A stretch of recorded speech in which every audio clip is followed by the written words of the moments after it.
For the first time since rankings began, the world's top 4 teams are the last 4 standing at a World Cup. France against Spain today in Dallas. England against Argentina tomorrow in Atlanta. Two questions decides who plays the final. Can anyone take the ball off Spain? And can anyone take the game away from Messi? Let's answer both. Start with the teams.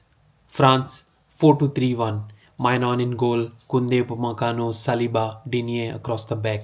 Rabiot in the pivot alongside either Tchouaméni, racing back from a thigh problem, or Kone, who was excellent against Morocco. Ahead of them, the fun part. Dembélé right, Olise central, Doué left, Mbappé through the middle.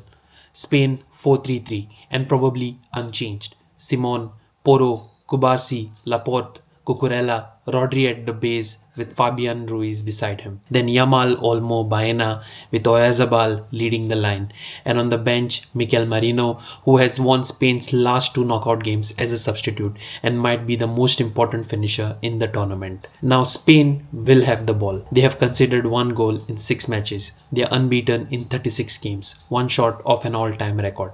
And they suffocate you pulling your block side to side until someone forgets their job for 2 seconds. France's answer, they do not want the ball.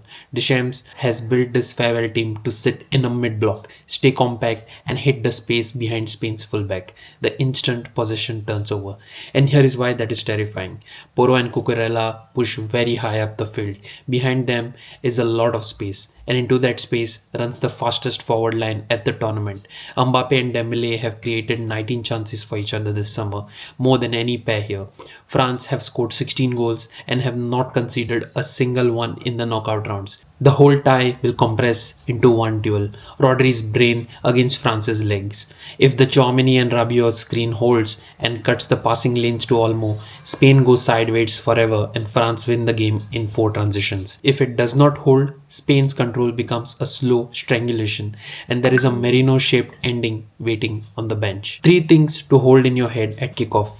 1. History is arguing with itself. France have won their last 3 World Cup semifinals without conceding a single goal, but Spain have won 7 of the last 10 meetings, including the Euro 2024 semi-final, and Yamal has already said it out loud. If anyone should be afraid, it is them. 2. Mbappé leads the Golden Boot with 8 goals and holds a record 12 knockout goals at World Cups, yet has never scored in a semi-final. Some stats are just waiting to be deleted. 3. Aymeric Laporte was born in France, played 51 games for their youth teams and France never kept him. Today, he anchors Spain's defense against the country that let him go. Football writes better scripts than we do. The Opta supercomputer says France wins the whole tournament. Spain will consider this as an insult and they usually respond to those. England versus Argentina. And a fixture that comes with its own museum, Hand of God, Beckham's red card, 60 years of mutual grudge. Somehow, in all that history, Messi has never once played against England. His first time comes at 39 in a World Cup semi-final. England 4-2-3-1. Pickford closing in on an England World Cup record. A patched together right back Konsa likely continuing with Kwanzaa suspended. Stones and Guehi central. O'Reilly left. Rice recovering from illness next to Elliot Anderson. Then the front 4, Saka, who played his way into the team off the bench, Bellingham, Gordon and Kane, who wins his 121st cap more than any England outfield player ever. Argentina on paper 4-4-2, Emi Martinez, Molina, Romero, Lisandro Martinez and Tagliafico. Paredes sitting specifically to shadow Bellingham with De Paul, Enzo and McAllister around him. Messi floating behind a runner, either Alvarez or Lautaro, both of whom scored in extra time on Saturday. And watch for a twist. Reports from Argentina say Scaloni is considering a back 3-5-2 to jam midfield. He saves his tinkering for the biggest nights. The pattern is easy to predict and hard to solve. Argentina want a slow game, control midfield with 4 technicians, walk the tempo down, feed Messi between the lines and defend their box with the calm of men who have done this for a decade. They have scored 17 goals, the most at the tournament, and a worrying number now comes from set pieces.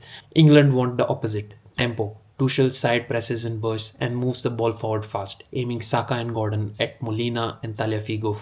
Fullbacks who can be pinned.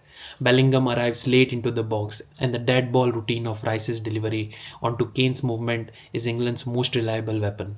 Kane and Bellingham have scored 6 goals each. No team here carries 2 scorers like that. Every Argentina knockout game has gone to the brink. Extra time against Cape Verde, a resurrection against Egypt, extra time again, 10 men Switzerland, and they have won all of them. That is not luck anymore, that is a habit. Limit Messi, and Argentina can look ordinary.